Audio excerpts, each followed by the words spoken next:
कि भारतीय जनता पार्टी ने 2024 के लोकसभा चुनाव में 400 पार का नारा दिया, खुद मोदी ने दिया, बिल्कुल हर तरफ प्रचार किया, और उसके बाद सीटें आई 240 के आसपास, यानी बहुमत भी नहीं आया।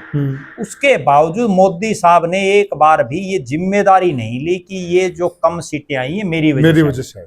अब जब 75 पार का खुद पैरामीटर जिस शख्स ने सेट किया हो, जिन्होंने लाल कृष्ण आडवाणी, मुरली मनोहर जोशी जैसे जो बड़े नेता थे, उनको खुदे लाइन लगाने के लिए 75 पार का एक फार्मूला तय कर दिया कि ये लोग मार्गदर्शक मंडल में जाएंगे। अब जब वो मार्गदर्शक मंडल में जा सकते हैं तो फिर मोदी जी क्यों नहीं जा रहे? ठीक बात है। एक तरफ तो बीजेपी ये कहती है कि एक व्यक्ति एक पद, एक पद, हाँ, और यहाँ जेपी नड्डा साहब एक व्यक्ति 2 पद लिए बैठे हैं। केंद्रीय कैबिनेट कितने पावरफुल मंत्री, और टाइम भी काफी हो गया। बिल्कुल, और उसके बावजूद कोई नहीं चूं कर रहा। सबसे नमस्कार साथियों, मैं हूं आपका होस्ट कुलदीप सिंह पुनिया और मैं लेकर चलता हूं आपको राजनीति की दुनिया। राजनीति की दुनिया की बात करूं साथियों, अभी 17 तारीख को मोदी का जन्मदिन था और उस जन्मदिन की बहुत चर्चाएं रही। उससे पहले भी बहुत सारी चर्चाएं थी। कोई कह रहा था कि मोदी जी क्या 75 साल के होने के बाद कुर्सी को छोड़ देंगे, जो 75 साल का फॉर्मूला बीजेपी की इसी लॉबी ने तय किया था, या फिर वो कुर्सी पर बने रहेंगे। उससे पहले 15 सितंबर को जो देश के बहुत ताकतवर शख्स हैं, संघ चालक मोहन भागवत जी, संघ प्रमुख, उनका भी जिक्र था कि वो भी कुर्सी छोड़ देंगे। परंतु अब जो समाचार मिल रहे हैं, अब चर्चा यह है कि मोदी थे, मोदी हैं और मोदी रहेंगे। क्यों? इस पूरी चर्चा में आपको मालूम चलेगा। दरअसल जो मोदी विरोधी खेमा है वो निरंतर प्रयास कर रहा था कि जो 75 साल का एक इन्होंने मापदंड तय किया है, उस तकाजे में फंसाकर मोदी जी से कुर्सी छुड़वा ली जाए। परंतु मोदी जी और मोदी जो लॉबी है वो भी बहुत मंजे हुए खिलाड़ी, इसमें कोई दो राय नहीं। इन सारी चर्चाओं में हमारे साथ जुड़े हुए हैं वरिष्ठ पत्रकार और राजनीतिक विश्लेषक प्रद्युमन जोशीला। प्रद्युमन भाई राम राम। राम राम जी, सभी दर्शकों को नमस्कार, राम राम। प्रद्युमन भाई, देखा जाए तो चर्चाएं अनेक थी जी। कोई कुछ कह रहा था, कोई कुछ कह रहा था, तो प्रदेश राष्ट्रीय अध्यक्ष को लेकर भी बहुत चर्चाएं थी जी। जिस प्रकार से राष्ट्रीय अध्यक्ष का भी मामला अटका रखा इस लॉबी ने, तो यहां से भी संकेत जाता कि इस लॉबी की पकड़ आज भी बीजेपी में बहुत तगड़ी है जी। दूसरा, यानी कि अभी भी बीजेपी के पास मोदी का विकल्प नहीं है जी, यानी कि 2029 तक मोदी की जरूरत है जी। क्या कहेंगे आप? देखो, निश्चित रूप से एक बात तो ये कही जा सकती है कि नरेंद्र मोदी एक ऐसे शख्स हैं जो जिस कुर्सी पर एक बार बैठ जाते हैं उसको छोड़ने का नाम नहीं लेते। कोई परिस्थिति बने, कोई हालात बने, कितना दबाव उनके ऊपर हो, कुछ भी हो। और इसका सबसे बड़ा प्रमाण ये है कि जब बिना चुनाव लड़े नरेंद्र मोदी को गुजरात का मुख्यमंत्री बनाया गया, बिल्कुल, उससे पहले तो उन्होंने कभी एमएलए तक का चुनाव नहीं लड़ा था। वो संगठन का ही काम कर रहे थे। और वो चुनाव मुख्यमंत्री बनने के बाद वहां गोधरा के दंगे हुए, बड़ा अंतर्राष्ट्रीय स्तर तक मामला गया जी। और यहां तक कि देश के उस समय के प्रधानमंत्री अटल बिहारी वाजपेयी हों जी, लाल कृष्ण आडवाणी हों जो खुद गुजरात से आते हैं, उन तक ने भी जो है बातें रखी। वाजपेयी ने तो यहां तक कह दिया कि आप राजधर्म का पालन कीजिए। बिल्कुल, राजधर्म की बातें कही गई। और उस समय बड़ा भारी दबाव था नरेंद्र मोदी, बहुत ज्यादा, इस्तीफा देने का। और वो दबाव इसलिए और ज्यादा भारी था कि उस समय नरेंद्र मोदी कोई परिपक्व जो एक मुख्यमंत्री होता है वो नहीं थे, क्योंकि बिल्कुल नए नवेले बने, ज्यादा समय भी जैसे अब नायब सिंह सैनी बने, वो भी विधायक नहीं थे, ठीक है, कम से कम ये सांसद बन चुके थे, उससे पहले एमएलए भी रहे थे, ठीक है, और वो तो कुछ भी नहीं बने थे, ठीक है। संगठन एक अलग बात है, सरकार चलाना अलग बात है। लेकिन उसके बावजूद नरेंद्र मोदी टस से मस नहीं हुए, उन्होंने नहीं दिया इस्तीफा। उसके बाद वो लगातार गुजरात के मुख्यमंत्री रहे। फिर एक मौका और आया जब मुख्यमंत्री रहते हुए उन्हें भारतीय जनता पार्टी ने पहले और फिर एनडीए ने अपना प्रधानमंत्री का कैंडिडेट डिक्लेयर किया। होना तो ये चाहिए कि जिस शख्स को वो चाहे किसी भी पद पर बैठा है, अगर वो एक राज्य की राजनीति कर रहा है और उसको एकदम से राष्ट्रीय स्तर पर प्रोजेक्ट कर दिया, तो कायदा तो ये बनता है कि उसको फिर उस राज्य में अपने पद से इस्तीफा दे देना चाहिए। क्योंकि उसके बाद वो राष्ट्रीय स्तर का नेता हो गया। यस, वो हारो जीतो लेकिन पीएम इन वेटिंग तो रहेंगे। उसके बावजूद नरेंद्र मोदी ने इस्तीफा नहीं दिया। मुख्यमंत्री भी रहे वो और प्रधानमंत्री के प्रत्याशी रहे। फिर वो प्रधानमंत्री बन गए। उस प्रधानमंत्री बनने के बाद भी बहुत बार इस तरह के हालात देश में बने, चाहे किसान मूवमेंट बनी, कितनी भयंकर 13 महीने लोग दिल्ली को घेरे बिल्कुल जी, रखे, बिल्कुल, लेकिन मोदी टस से मस नहीं हुआ। बिल्कुल। उस टाइम लोग ये अंदाजा लगाते थे, जिस प्रकार से आंदोलन की तरफ से आक्रामक बयान बाजे जाती थी, जिस प्रकार से चौतरफा दबाव था, जिस प्रकार से अन्य कंट्रीज के भी बयान आने लगे थे। कनाडा तो आंदोलन में खुल के कूद पड़ा था, अमेरिका तक के भी बयान आ गए थे, अन्य कंट्रीज के बयान आ गए थे। यहाँ से जो विपक्षी दल उन्होंने भी निरंतर दबाव बना रखा था। ये देखिए ना, एक सिंगल बयान नहीं आया देश के प्रधानमंत्री का, बिल्कुल एक सिंगल बयान। उसके बाद अब जब सबकी निगाहें इस चीज पर थी कि भारतीय जनता पार्टी ने 2024 के लोकसभा चुनाव में 400 पार का नारा दिया, तो मोदी ने दिया, बिल्कुल, हर तरफ प्रचार किया, और उसके बाद सीटें आई 240 के आसपास, यानी बहुमत भी नहीं आया। उसके बावजूद मोदी साहब ने एक बार भी ये जिम्मेदारी नहीं ली कि ये जो कम सीटें आई है मेरी वजह से। देखो, अगर ये बढ़ जाती तो मोदी साहब तुरंत ये कहते भाई मेरी वजह से आई, और जब वो घट गई तो उसकी भी तो किसी की जिम्मेदारी बनती है। राइट बात है। ठीक है, नहीं ली। अब जब 75 पार का खुद पैरामीटर जिस शख्स ने सेट किया हो, जिन्होंने लाल कृष्ण आडवाणी, मुरली मनोहर जोशी जैसे जो बड़े नेता थे, उनको खुदे लाइन लगाने के लिए 75 पार का एक फार्मूला तय कर दिया कि ये लोग मार्गदर्शक मंडल में जाएंगे। अब जब वो मार्गदर्शक मंडल में जा सकते हैं तो फिर मोदी जी क्यों नहीं जा रहे? ठीक बात है। ठीक है ना। अब वो 75 पार भी हो चुके हैं, जाना ना जाना भी एक अलग बात है। जब इतनी इस मामले को लेकर के कंट्रोवर्सी पैदा हो रही है, बीजेपी के नेता भी बोल रहे हैं, कोई खुलेआम बोल रहा है, कोई अंदर खाने बोल रहा है, दूसरी पार्टियों के लोग भी बोल रहे हैं, आम जनमानस भी बोल रहा है कि भाई 75 पार हो गए तो अब तो दे देना चाहिए इस्तीफा। ठीक बात है। लेकिन उसके बावजूद मोदी साहब ये भी नहीं कह रहे कि मैं दूंगा या नहीं दूंगा। ठीक बात है, कोई बात ही नहीं कर रहे। बिल्कुल बिल्कुल। तो इससे ये स्पष्ट है कि कोई हालात और कोई परिस्थिति आ जाए, अगर जनता ही उनको हटा देगी तो अलग बात है, वरना वो खुद कुर्सी नहीं छोड़ेंगे। अच्छा, एक चर्चा चलती थी जी कि भाई मोदी की पकड़ अब बीजेपी में कम हो गई है। जी, आप भी ये चर्चाएं सुनते हैं जी। सभी गलियारों में, राजनीतिक गलियारों में ये चर्चा बड़ी तेजी से फैल रही थी कि अब उनकी पकड़ कम हो गई है, संघ उनसे नाराज है, फलाना फलाना नाराज है। तो एक इस प्रकार की चर्चाएं लंबे समय से, मतलब खूब चर्चा में थी। परंतु अब एकाएक जिस प्रकार से मोदी जी ने जन्मदिन मनाया, जिस प्रकार से अमित शाह ने कहा कि वो जब तक चाहेंगे तब तक रहेंगे, ये भी एक बहुत बड़ी बात है। कई नेताओं ने भी कहा, मुकेश अंबानी तो जो है उनको 100 साल के जब तक जिएंगे ये रहेंगे।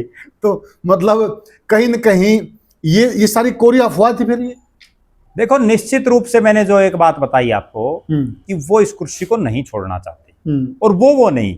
बहुत लोग ऐसे हैं, कुर्सी को, मेंबर की कुर्सी कौन छोड़ रहे हैं, ये तो देश के प्रधानमंत्री की है। ठीक है ना। जहां तक बात है उनकी पकड़ कमजोर होने की, देखो इसमें कतई कोई दो राय नहीं। जो लोकप्रियता नरेंद्र मोदी की 2014 और 2019 में थी, वो धीरे धीरे कम हो रही है, इसमें कोई दो राय नहीं। उसी का एक कारण है कि 400 पार के नारे वाली पार्टी 240 के आसपास खड़ी होगी आकर के, बिना बहुमत, मतलब दूसरों के सहारे सरकार चलानी पड़ रही है, बैसाखियों के साथ। ठीक है। अब बीजेपी में अगर उनकी इतनी ही जो है पकड़ रहती तो निश्चित रूप से वो अपने हिसाब से फैसले करवाते। आज राष्ट्रीय अध्यक्ष देख लो कितने दिनों से नहीं बन पा रहा है। ठीक है, इसमें भी कुछ लगातार चर्चाएं चलती रहती हैं। इसमें भी ये पेच बताया जा रहा है। एक तरफ तो बीजेपी ये कहती है कि एक व्यक्ति एक पद, हाँ, और यहाँ जेपी नड्डा साहब एक व्यक्ति 2 पद लिए बैठे हैं। केंद्रीय कैबिनेट कितने पावरफुल मंत्री, और टाइम भी काफी हो गया। बिल्कुल।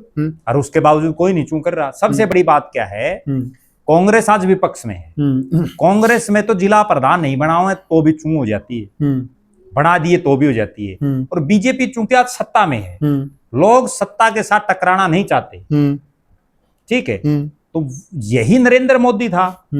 जब ये प्रधानमंत्री नहीं बने थे उससे पहले कितने लोग इनको जानते थे। ठीक बात है। गुजरात का मुख्यमंत्री बनने से पहले इनको कितने जानते थे। राष्ट्रीय महासचिव थे ये पार्टी के, प्रभारी थे, पता नहीं कितने राष्ट्रीय महासचिव जाली। ठीक बात है। आज भी जो बीजेपी के राष्ट्रीय महासचिव हैं, बहुत से को तो लोगों को नाम का नहीं पता। सही बात है। ठीक है ना, ये तो चढ़ती को सलाम है। आज अगर मोदी की बीजेपी में इतनी पकड़ तो अब भी जरूर है कि वो जिसको चाहेंगे उसको अगर नहीं बनवा सकते तो कम से कम अपने विरोधी को बढ़ने नहीं देंगे। जो पार्टी में उनका कोई वैचारिक विरोधी है उसको बढ़ने नहीं देंगे। और एक चीज ये भी देखे ना प्रद्युम्न भाई जी, अगर कहीं न कहीं इस पद को अटका के रखा है और ये पद अभी तक भी जेपी नड्डा के पास है तो कहीं न कहीं ये भी तो इस लॉबी की जीत है ना। नहीं बिल्कुल जीत है, ये तो चाह रहे हैं कि इनके पास बना ही रहे पद, ये बिल्कुल जीत है। लेकिन मुझे ये कहने में कोई आश्चर्य नहीं कि आज ये वो भारतीय जनता पार्टी नहीं है जो एक विचार की एक पार्टी बनी थी, एक राष्ट्रवाद को लेकर के जो एक पार्टी बनाई गई थी 1980 में, और उसके बाद उसूलों की राजनीति इस पार्टी के नेता करते थे। एक वोट से अटल बिहारी वाजपेयी की सरकार चली गई, बहुत बड़ा एग्जाम्पल है, ठीक है ना। आज अगर कोई यूं कह दे कि नरेंद्र मोदी की सरकार गिर सकती है, नरेंद्र मोदी और अमित शाह उनको कुछ भी करना पड़े, लेकिन वो जो है ना सरकार नहीं पड़ने देंगे। लेकिन अटल बिहारी वाजपेयी की सरकार एक वोट से पड़ गई थी, और उसके बावजूद ये होता है मतलब वास्तव में देश के लिए जीना। उन्होंने फिर भी ये कहा कि वो असूलों से समझौता नहीं करेंगे, सरकार जाए चली जाए कोई फर्क नहीं पड़ता, और वो चली भी गई। ठीक है, बहुत से राज्यों में भी इस तरह के हालात बने जहां बीजेपी सत्ता में आ सकती थी, लेकिन उन्होंने जोड़ तोड़ कभी की नहीं।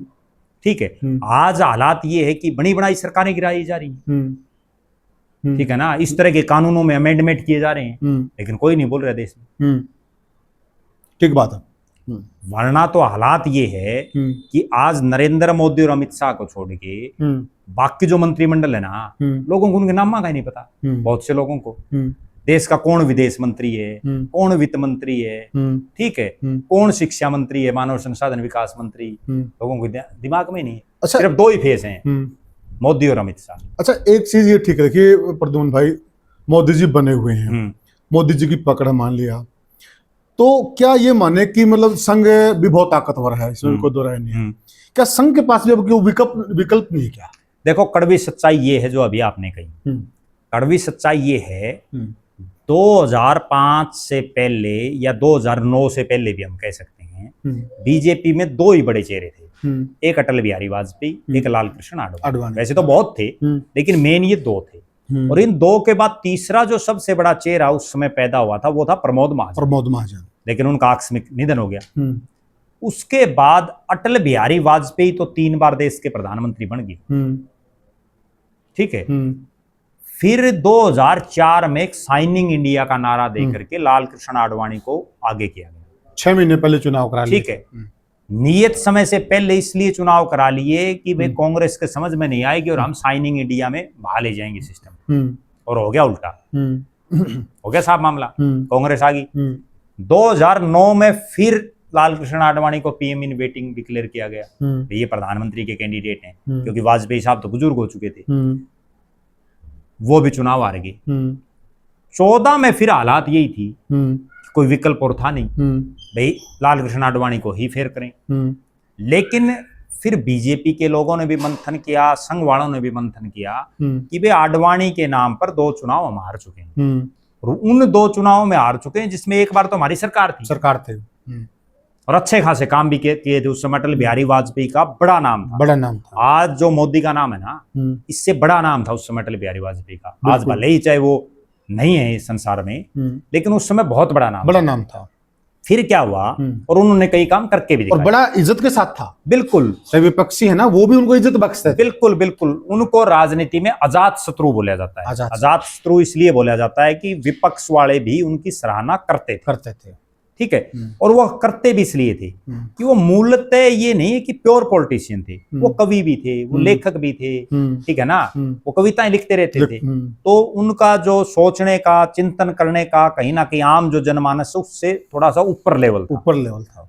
फिर जो है 2014 में राज लाने के लिए 2013 में नरेंद्र मोदी जो उस समय गुजरात के मुख्यमंत्री थे, उनको राजनाथ सिंह ने प्रोजेक्ट किया। राजनाथ सिंह राष्ट्रीय अध्यक्ष थे, वरना तो राजनाथ सिंह का नाम नरेंद्र मोदी से तो बड़ा था, क्योंकि उत्तर प्रदेश जो इतना बड़ा राज्य था, उसके मुख्यमंत्री रहे हैं। शिवराज सिंह चौहान का भी एक बड़ा नाम था उस समय, जो मध्य प्रदेश के मुख्यमंत्री थे। बिल्कुल ठीक है, उस समय कई और भी चेहरे थे भारतीय जनता पार्टी में, लेकिन आखिरकार नरेंद्र मोदी की जो दो सबसे बड़ी खासियत है, जो मैं अक्सर कहता हूँ, वो मार्केटिंग और मैनेजमेंट के बड़े खिलाड़ी। उन्होंने जो अपनी ब्रांडिंग करवाई, वाइब्रेट गुजरात, तो वो जो ब्रांडिंग हुई उनकी गुजरात को लेकर के, और बीजेपी ने फिर उनको अपना एक चेहरा बना दिया। चेहरा बनाने के बाद हुआ ये कि अन्ना हजारे की मूवमेंट, बाबा रामदेव की मूवमेंट, लोग कांग्रेस के 10 साल के राज से छिक लिए थे, हर रोज घपले घोटालों की बारी, ठीक है, रोज सुनने को मिलते थे, तो लोग भी तंग थे।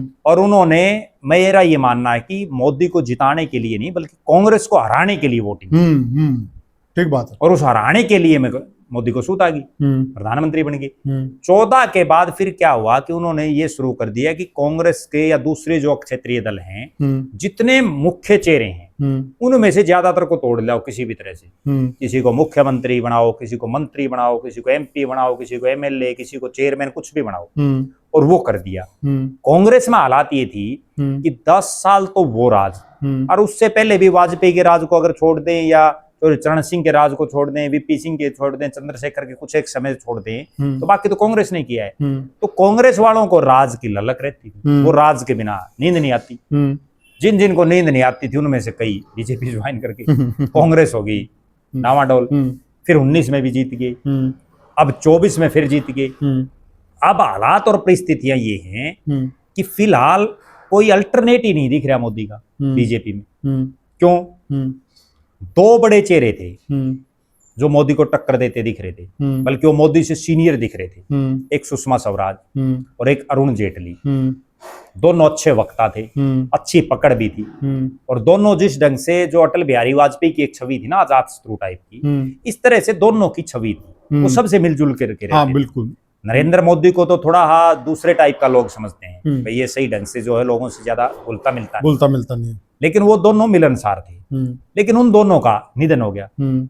उसके बाद और जितने नेता है, राजनाथ सिंह भी बुजुर्ग से टाइप के हो गए, नितिन गडकरी एक चेहरा है, लेकिन वो भी राष्ट्रीय फलक पर कहीं नहीं छा पाए, वो भी इस तरह की बयानबाजी दे देते हैं, वो फिर चर्चाओं में बने रहते हैं। योगी आदित्यनाथ जो है एक बिल्कुल ही हिंदुत्व का जो मतलब उसको सूट करता है, और जो, क्योंकि अभी बहुमत है नहीं, तो और पार्टियां उसको मानने ना मानने, ये भी अपने आप में एक बहुत बड़ा सवाल है। बाकी जो बीजेपी में द्वितीय पंक्ति के जो नेता है ना, उसमें तो कोई ऐसा चेहरा दिख ही नहीं रहा, जो मतलब पूरा देश तो छोड़ दो आप, एक कम से कम एक 5-7 राज्यों में पॉपुलर हो। तो प्रद्युम्न भाई देखिए, एक शख्स इनके साथ अमित शाह है, अमित शाह को अगर बना दे तो वो मोदी है। अब दूसरी पंक्ति की बात कर रहे हैं, जो कांग्रेस है ना, कांग्रेस यही मरी। बिल्कुल, कांग्रेस है अपनी अगली पंक्ति के नेता तैयार नहीं कर पाई, तो फिर क्या बीजेपी भी उसी राह पे चल पड़ी? फिर तो बिल्कुल उसी राह पर बीजेपी है। और क्यों है? क्योंकि आज बीजेपी, वो भारतीय जनता पार्टी बची ही नहीं, आज तो इसमें आधी कांग्रेस, आधी से ज्यादा। ये बहुत बड़ी बात है, ठीक है ना? या तो कांग्रेस है या दूसरी पार्टियों के लोग आके घुस रहे हैं, जो मूल जो सिद्धांत, मतलब बीजेपी का कांग्रेस ही करना है। बिल्कुल है। ठीक है, कांग्रेस क्यों मरी? PV नरसिम्हा राव के बाद कोई बहुत बड़ा चेहरा कांग्रेस में नहीं उभर पाया। सोनिया गांधी के चेहरे पर उन्होंने चुनाव लड़ लिया, डॉक्टर मनमोहन सिंह को प्रधानमंत्री बना दिया। उससे पहले 2 चेहरे बड़े उठे थे देश में, एक माधवराव सिंधिया थे और एक राजेश पायलट थे, लेकिन दोनों का निधन हो गया। ठीक है, ये भी तो जो, जब कोई आदमी चला जाता है संसार में तो एकदम सेटबैक लगता पार्टी को। बिल्कुल। फिर उसके बाद क्या हुआ कि डॉक्टर मनमोहन सिंह बुजुर्ग थे, उस समय एक चेहरा उभरे, प्रणब मुखर्जी।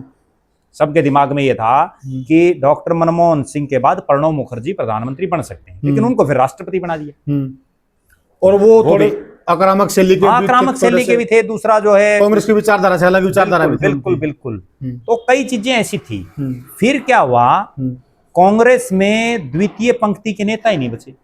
जो कुछ एक बचे, वो बस गांधी नेहरू परिवार के इर्द गिर्द घूमना, और उसके अलावा जनाधार वाले नहीं बचे, डम्मी से बन गए। हाँ बिल्कुल, जो जनाधार वाले जो नेता थे वो बचे ही नहीं। तो फिर इसलिए कांग्रेस की आज ये दुर्दशा है। आज कांग्रेस के हालात ये हैं, जो 99-100 MP कांग्रेस के जीते हुए हैं, उनमें से पॉपुलर कितने के हैं? अच्छा, एक बात और बताइए, हम बीजेपी आते हैं, जो बीजेपी कड़क फैसलों के लिए जाने जाते थे, जो बीजेपी में एक धार होती थी, फैसला लिया तो लिया, तो वो धार कुरुंद होगी। अब देखो, समय बदलता रहता है, समय कभी एक का नहीं होता। एक वो समय था जब गांधी नेहरू परिवार की तूती बोलती थी, और उसके बाद एक समय ऐसा आया कि राहुल गांधी अपनी उसी सीट से हार गए चुनाव। कभी किसी ने कल्पना की? ठीक बात है। ठीक है, आज नरेंद्र मोदी और अमित शाह का दौर है। एक वो दौर भी था जब अमित शाह के ऊपर किस किस तरह के आरोप लगे थे। सही बात है। ठीक है, किसी ने ये सोचा था कि इतने आरोप जिस आदमी पर लगे हैं वो देश का गृह मंत्री बनेगा। और आज वही आदमी एक ऐसा बिल लेके आ रहा है, बिल्कुल, जो आदमी जिसके ऊपर अपराध के मुकदमे दर्ज होंगे या 1 महीने जेल में रह के आ जाएगा, वो राजनीति में चला जाएगा। बिल्कुल। तो अब जो है ना, क्योंकि उनको पता है ना उन सारी बातों का, एक्सपीरियंस खुद का उनका। अब राहुल गांधी और मोदी और अमित शाह मंत्र यही है कि मोदी और अमित शाह ने सारे काम सब चीजें करके देख रखी हैं, अनुभवी हैं, वो अनुभवी हैं, मुकदमे भुगते आए, हर मामले में अनुभवी हैं। जबकि जो राहुल गांधी है वो तो बेचारा दूसरों जैसे उसको पढ़ा देते हैं वैसे बोल रहे हैं। बिल्कुल, अभी उसको जरूरत है। हालांकि मेरा ये मानना है कि जिस ढंग से वो लगा हुआ है, अगर वो सिर्फ एक काम और कर ले, निरंतरता, अगर वो लगातार लोगों के बीच में रहे तो कामयाब हो सकता है। तो समय बदलता रहता है, एक सा किसी का नहीं रहा। राइट बात। आज नरेंद्र मोदी अमित शाह का है, कल को क्या पता किसका होगा। जी।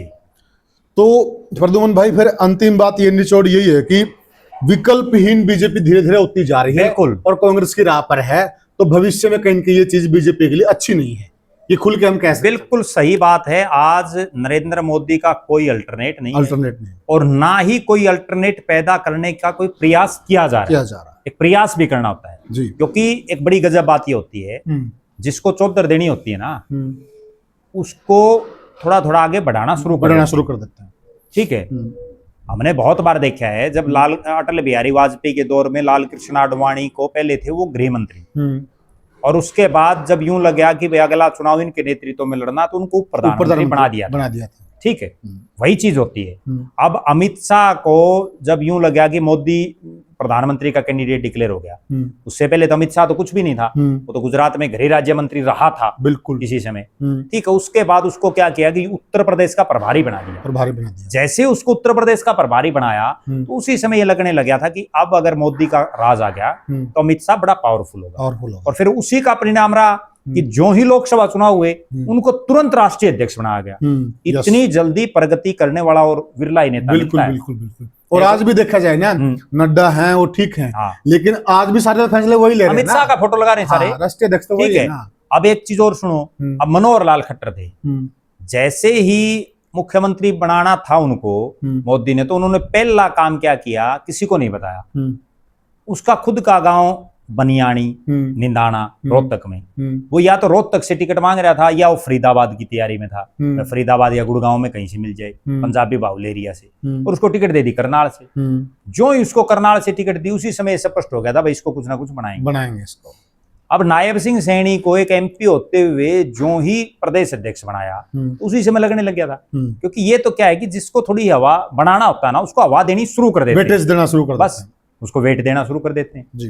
तो साथियों, देखा जाए, जो हमने चर्चा की शुरुआत की थी कि मोदी थे, मोदी हैं, मोदी रहेंगे, बिल्कुल ठीक है, क्योंकि मोदी का अल्टरनेट नहीं है। परंतु बीजेपी को इस बात पर चिंतन करना चाहिए।